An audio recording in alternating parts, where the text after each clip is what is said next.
Apple has finally launched its iPhone 17, and right after the launch, immediately after, its stock value dropped by about 3.2%.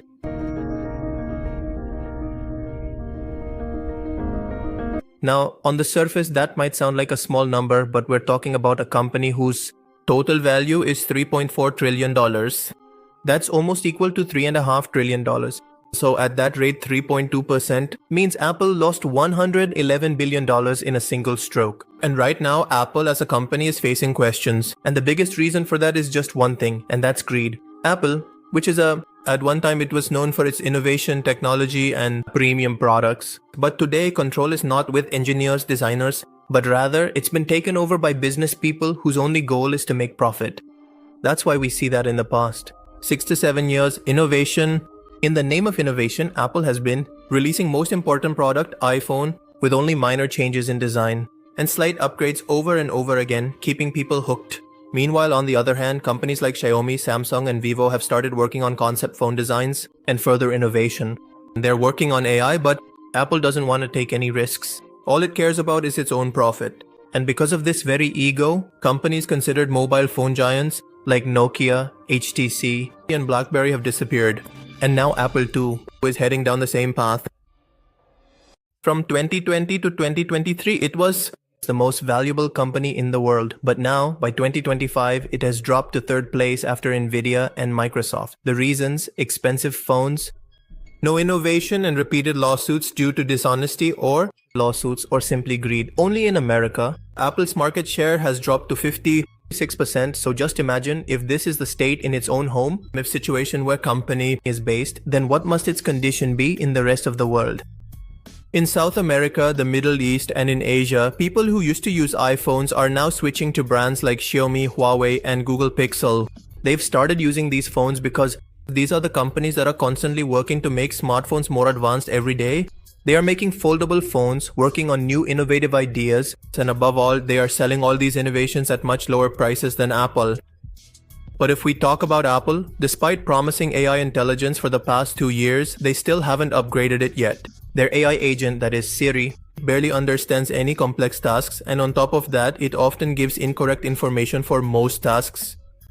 In the past 6 to 7 years, they've just changed the camera's location here and there and made minor upgrades to the camera and processor. And under the guise of these upgrades, the public is being fooled. In the name of innovation, they're adding features that Samsung already provided 8 or 10 years ago. For example, this dual camera display lets you view videos from both the front and back cameras at the same time.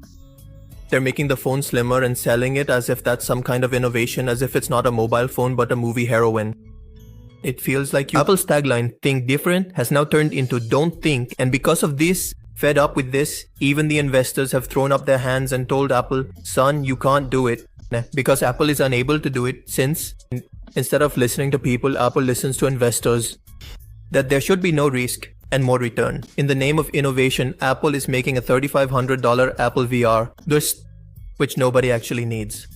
It seems like they have no focus on their main product, and that's the reason why people aren't upgrading their years-old phones, because they simply don't feel the need for it. So at least from $800 to $1,800, what exactly are they paying for when they upgrade? So the smarter people are spending a little money to make their old phones feel new, as you can see in the video.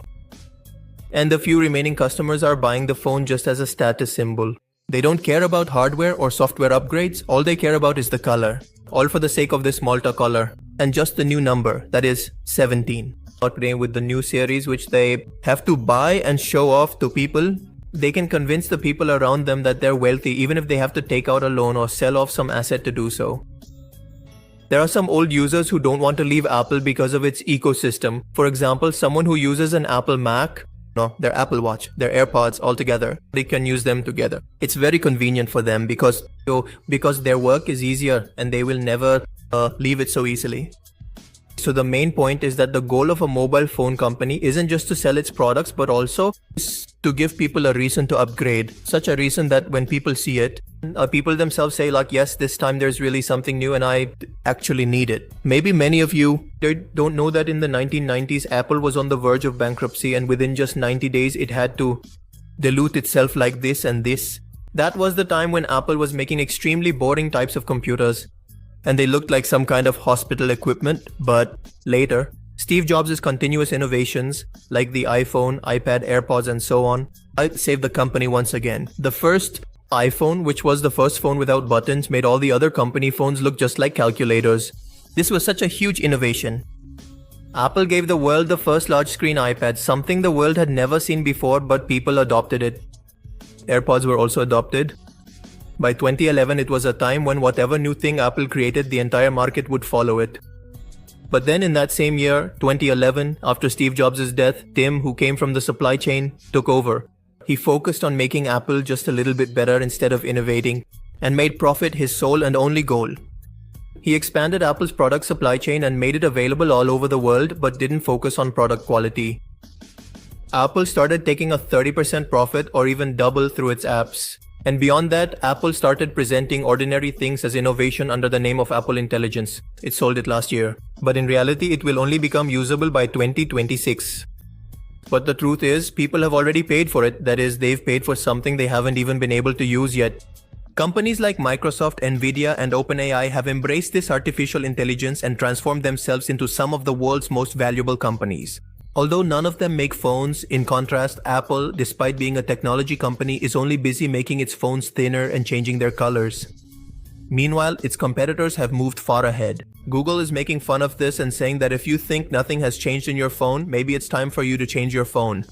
In other words, while phone companies haven't changed in years, there are now phones on the market that can fold 3 times. But Apple every year just changes its wallpapers and themes and calls it innovation.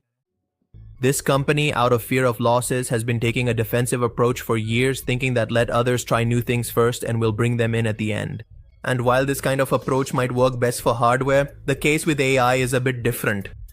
The world is moving ahead very rapidly, and this isn't like other parts of the phone that you can just buy from someone else's test and then fit into your mobile, expecting everything to work fine afterwards. Artificial intelligence is a complete learning system, and it gets better the more people use it. For example, Google's Gemini is free for everyone, and by reading people's chats and searches, it keeps improving itself over time. But on the other hand, Apple isn't even using its basic AI on every phone. Instead, it will only operate its flagship series with it within the next 2 years. So it's clear that Apple is continuously falling behind in the AI race. And you all know that in the future, AI is going to become a part of everyday life, but if Apple falls behind in this, no one will use it. Today, the situation is such that Apple is making money solely off its legacy and brand name, not through any innovation. They are trying to squeeze the most out of their highest milk-producing cows. And these milk-giving cows are nothing but Apple's iPhone. You know, it's a law of the world that whoever doesn't change with the times gets left behind as time moves forward. And now the time has come that if Apple doesn't once again appoint someone like Steve Jobs as CEO, then no one will be able to save it from ending up like Nokia.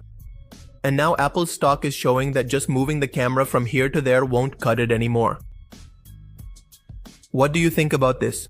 Be sure to share your valuable opinion in the comment section. Thanks for watching this video. Allah Hafiz.